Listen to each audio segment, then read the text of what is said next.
एक बार फिर से आपका सभी का स्वागत है मेडिसिन पॉइंट पर। दोस्तों, आज मैं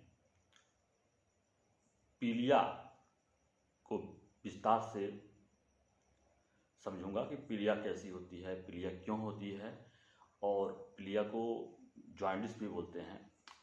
तो एक कैसे हमारे शरीर में डेवलप होता है और इसके कौन कौन से मैकेनिज्म हमारे शरीर में काम करते हैं, तो इसी सब को हम विस्तार से चर्चा करेंगे और इसका ट्रीटमेंट भी देखेंगे कि इस पीलिया में कैसे हम सर्वाइव कर सकते हैं, कैसे इसका ट्रीटमेंट किया जा सकता है।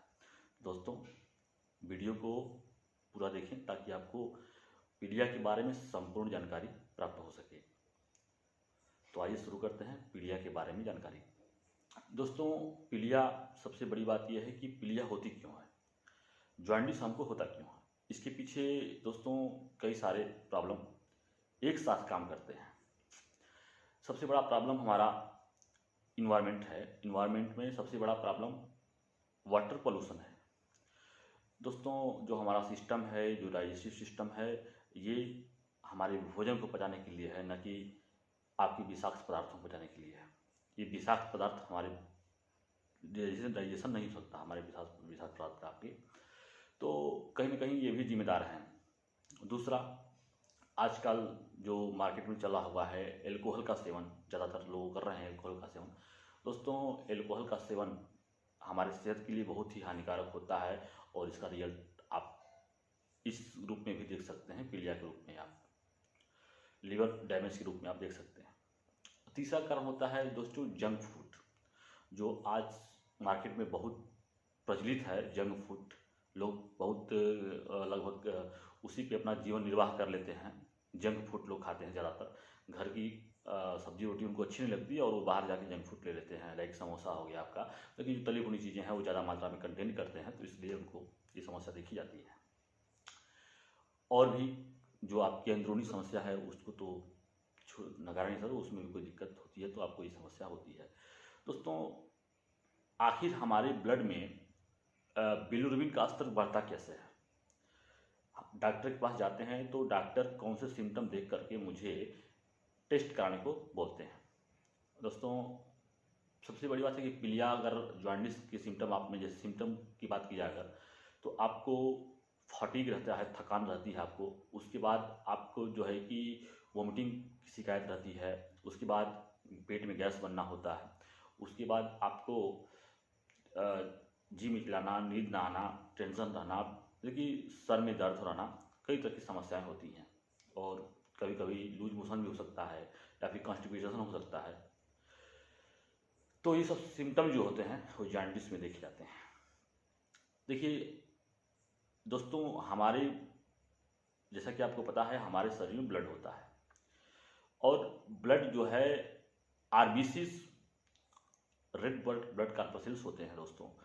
और आपको पता है कि रेड ब्लड कार्पसेल्स का टूटना और बनना जारी रहता है। जो हमारे रेड ब्लड कार्पस आरबीसीज हैं वो डिस्ट्रॉय होते हैं एक लिमिट टाइम के बाद, यानी 100 से 120 दिन के अंदर में वो डिस्ट्रॉय हो जाते हैं आरबीसी। और आरबीसी के फ्रेगमेंट पार्ट को, जो फ्रेगमेंटेशन के बाद जो होता है वो हमारे शरीर में शामिल होता है। जो उसका फ्रेगमेंट पार्ट होता है, आरबीसी का फ्रेगमेंट पार्ट होता है, वो हमारे शरीर में ब्लड स्ट्रीम में शामिल होता है। और उसके बाद जो है कि आरबीसी का जो टूटा हुआ पार्ट है उसको हम बोलते हैं बिलीवर्डिन। उसको मेडिकल टर्म में हम बिलीवर्डिन बोलते हैं और बिलीवर्डिन से कन्वर्ट होकर वो बिलिरुबिन बन जाता है। दोस्तों, बिलिरुबिन दो तरह के होते हैं। एक होता है कॉन्जुगेटेड बिलिरुबिन, जिसको हम डायरेक्ट बिलिरुबिन कहते हैं या जानते हैं, और दूसरा होता है अनकॉन्जुगेटेड बिलिरुबिन, जिसको हम इनडायरेक्ट बिलिरुबिन कहते हैं। दोस्तों, जो कॉन्जुगेटेड बिलिरुबिन होता है, यानी जो डायरेक्ट बिलिरुबिन होता है, वो वाटर सॉल्युबल होता है। दोस्तों, वाटर सॉल्युबल करने से तात्पर्य यह है कि वो बनता तो है लेकिन आपके ब्लड में, आपके कि आपके फीटस के द्वारा, आपकी किडनी के द्वारा वो स्प्लिट कर देता है बाहर को, उसको निकाल जाता है। लेकिन जो अनकॉन्जुगेटेड होता है, इनडायरेक्ट बिलिरुबिन होता है दोस्तों, वो वाटर सॉल्युबल होता नहीं है। और इसलिए वो आपके फीटस के द्वारा, आपकी किडनी के द्वारा वो बाहर नहीं निकल पाता है। तो दोस्तों अब जब बाहर नहीं निकलेगा तो अगर हमारे बॉडी में रहेगा तो हार्मफुल इफेक्ट प्रदान करेगा हमको। तो इस वजह से हम क्या करते हैं, वो जो है कि वो पहुंचता है आपका लीवर में। वो आपके जो है कि बिलिरुबिन, अनकॉन्जुगेटेड बिलिरुबिन बाइंड होता है एल्बुमिन के साथ, और एल्बुमिन इनडायरेक्ट बिलिरुबिन को हमारे लीवर तक पहुंचाता है। ठीक है, तो लीवर तक पहुंचाता है और लीवर में आता है। उसके बाद उसका यूटिलाइज करके, लीवर उसको यूटिलाइज करके, उसको कन्वर्ट करके आपको डायरेक्ट बिलिरुबिन देता है वो। ठीक है, देखिए आपको वाटर सॉल्युबल टाइप का बना देगा वो, जिससे कि आपका जो बिलिरुबिन है वो आपके शरीर से बाहर निकल जाए किडनी के माध्यम से, फीटस के माध्यम से। और उसके बाद वो गाल ब्लैडर में आता है। गाल ब्लैडर में थोड़ा टाइम रुक करके वो समय समय पर आपके इंटेस्टाइन में पहुंचता रहता है, जिससे फीटस के माध्यम से बाहर आता है। अब समस्या कहाँ पैदा होती है दोस्तों? समस्या पैदा यहाँ होती है कि सपोज करिए कि जो इनडायरेक्ट बिलिरुबिन है या अनकॉन्जुगेटेड बिलिरुबिन है वो आपके लीवर में पहुंच तो रहा है, लेकिन लीवर की ठीक ढंग से काम न करने की वजह से वो लीवर उसको डायरेक्ट में कन्वर्ट नहीं कर पा रहा है, डायरेक्ट बिलिरुबिन में कन्वर्ट नहीं कर पा रहा है, यानी वाटर सॉल्युबल नहीं बना पा रहा उसको। तो क्या होगा, अब आपके ब्लड में वो जमा हो जाएगा, ब्लड में चला जाएगा। जो अनडायरेक्ट जो है कि इनडायरेक्ट बिलिरुबिन है, जो अनकॉन्जुगेटेड बिलिरुबिन है, वो आपके ब्लड के माध्यम से आपकी विभिन्न वाइटल आर्गन को प्रभावित करता है दोस्तों। तो अब सबसे प्रथम बात ये होती है कि आपको सिम्टम क्या क्या समझ में आएंगे। सिम्टम तो आपका जो है कि जो आपका स्किन है वो एलोइस हो जाएगा, क्योंकि एलोइस दोस्तों जो बाइल डक्ट होता है, जो बाइल डक्ट होता है और बिलिरुबिन का जो कलर होता है वो कहीं ना कहीं एलोइस ही होता है। तो वो पिगमेंट आपको देखने को मिल सकते हैं, येलो पिगमेंट देखने को शरीर में मिल सकते हैं। उसके बाद दोस्तों अब आते हैं कि आखिरकार लीवर का काम क्या होता है, बाइल एसिड का निर्माण करना, बाइल जूस का निर्माण करना। ठीक है, और बिलिरुबिन का काम क्या होता है, आपके शरीर में फैट को, कोलेस्ट्रॉल को डाइजेस्ट करना होता है दोस्तों। जो फैट और कोलेस्ट्रॉल का जो डाइजेशन है वो बिलिरुबिन के द्वारा ही किया जाता है। अब गाल ब्लैडर उसको स्टोर रखता है कुछ समय तक, जैसा कि बताया कि गाल ब्लैडर स्टोर रखता है, उसके बाद आपको जरूरत पड़ने पर उसको हल्का हल्का सीक्रेट करता रहता है, वो निकल जाता है। तो समस्या दोस्तों अगर लीवर, अच्छी समस्या दो जगह हो सकती है आपको, या तो लीवर में समस्या रहेगी और या तो आपके गाल ब्लैडर के आसपास समस्या रहेगी, बाइल डक्ट में समस्या हो सकती है और हेप्टिक डक्ट में समस्या हो सकती है, ये भी समस्या हो सकती है। इस वजह से आपका बिलिरुबिन का स्तर ब्लड में बढ़ जाता है दोस्तों। अब हम बात करते हैं इसके ट्रीटमेंट की। जो आपके पास जॉन्डिस है, ठीक है, इसको हम पीलिया बोलते हैं, उसके ट्रीटमेंट की बात कर लें अगर, तो ट्रीटमेंट में सर्वप्रथम पेशेंट को आराम करने को रहता है, bed rest, take continue bed rest, लगभग 20 दिनों तक बेड रेस्ट करना होता है।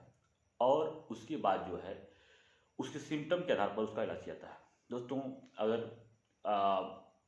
जो जॉन्डिस है वो डेवलप कैसे हुआ है, क्या जो पेशेंट है वो एल्कोहल का सेवन कर रहा था, क्या जो पेशेंट है वो कहीं ऐसे पदार्थ का सेवन कर रहा था जिससे कि उसके लीवर को इफेक्ट पहुंचा, कैसे हुआ, तो इसका हम पता लगाते हैं। पता लगाने के बाद दोस्तों उसको जो है कि सबसे बड़ी बात है कि उसको हम कुछ दवा प्रिस्क्राइब करते हैं। जैसे मार्केट में बहुत प्रचलित दवा होती है लीफ सिरप, वो टैबलेट के फॉर्म में भी आता है और सिरप के फॉर्म में भी आता है। तो रिकमेंडेड सिरप अच्छा होता है, आपका बढ़िया काम करता है, उसका एब्जॉर्प्शन बढ़िया होता है सिरप का। तो हिमालय कंपनी का है लीफ सिरप, जिसको हम सुबह दोपहर शाम तीन टाइम देते हैं। और उस दौरान पेट में गैस रहती है तो हम एक पीपीआई ड्रग्स को देते हैं, जैसे रेविडाल सोडियम डोम्पेरेडोन हो गया, पेंटोप्राजोल हो गया, लेसोप्राजोल हो गया, इस टाइप का जो हम एक पीपीआई देते हैं खाली पेट ओडी। दोस्तों उसके बाद एक हम दवा चाहते हैं anti bacterial, anti parasite, anti amoebic, जिसे कि हम बोलते हैं मेट्रोनिडाजोल। उसको हम सुबह शाम देते हैं बीडी। और उसके बाद दोस्तों उनको आप, चूँकि वीकनेस बहुत ज़्यादा हो जाती है जॉन्डिस में, पेशेंट को वीकनेस बहुत ज़्यादा हो जाती है, तो उसको मैं एक मल्टीविटामिन का कोई कैप्सूल दे सकता हूँ, जिसमें मिथाइलोकोबालामिन हो और जैसे कि बी कॉम्प्लेक्स हो उसमें स्पेशली, तो हम उसको देते हैं ताकि पेशेंट सर्वाइव कर ले। और उसके बाद सबसे बड़ी बात यह है कि पेशेंट अपने स्तर से ध्यान बहुत रखना होता है पेशेंट को।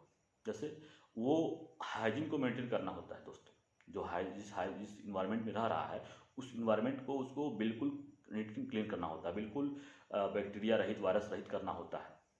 और अपने हाथों को, देखिए अपने को बहुत अच्छे से साफ करना होता है दोस्तों।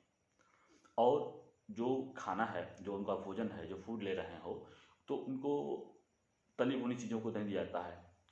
और ज़्यादा से ज़्यादा विटामिन सी की ज़रूरत पड़ती है दोस्तों। तो खट्टे फलों का हम प्रिस्क्राइब करते हैं, खट्टे फल खाएंगे तो उनका जो सिम्टम है जल्दी ठीक रिकवर होगा वो, है ना। खट्टे फल का हम प्रिस्क्राइब करते हैं।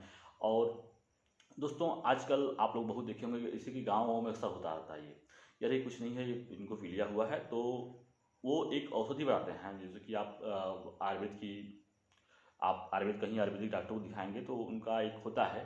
अब वास्तव में दोस्तों बहुत इफेक्टिव होता है। मैं तो कभी कभी ट्राई भी किया था, बहुत इफेक्टिव होता है। उसमें होता है दोस्तों पुनर्नमा, और पुनर्नमा के बाद भूमि आंवला आता है, और मकोई। पुनर्नमा, भूमि आंवला और मकोई, ये तीन चीज़ों का मिक्सर जो है वो रामबाण साबित होता है आपके जॉइंटिस में। इसका काढ़ा जो है, इसका जो लीकर है, इसको हम बना के पेशेंट को देते हैं अगर दिन में 2 या 3 बार, तो दोस्तों पेशेंट थोड़ा जल्दी रिकवर होता है। क्योंकि दोस्तों देखिए लीवर की कोई वो मेडिसिन नहीं होती है। अब सबसे बड़ी बात है कि अगर उसको है तो 5% ऑफ उसका हम IV देते हैं, IV फ्लूइड इन्फ्यूज़ करते हैं। और उसके बाद जो है कि उनको टेक रेस्ट करने के लिए बोलते हैं। तो कुछ यही उनके पास इलाज होती है जो 20 दिन तक लगभग चलती है, तो पेशेंट रिकवर रहता है। लेकिन अगर अब उनके सिम्टम के आधार पर है दोस्तों, अगर सीवियरिटी ज़्यादा है तो टाइम ज़्यादा भी लग सकता है। ठीक है, तो दोस्तों ये जॉइंटिस की जानकारी, ट्रीटमेंट और इलाज आप लोगों ने जाना, आज समझा। आज दोस्तों ये कैसा वीडियो रहा आप लोग मुझे कमेंट करके बताएं। फिर दूसरी बार एक नई वीडियो के साथ मिलते हैं, तब तक के लिए आप लोग एंजॉय करिए, मस्त रहिए। नमस्कार।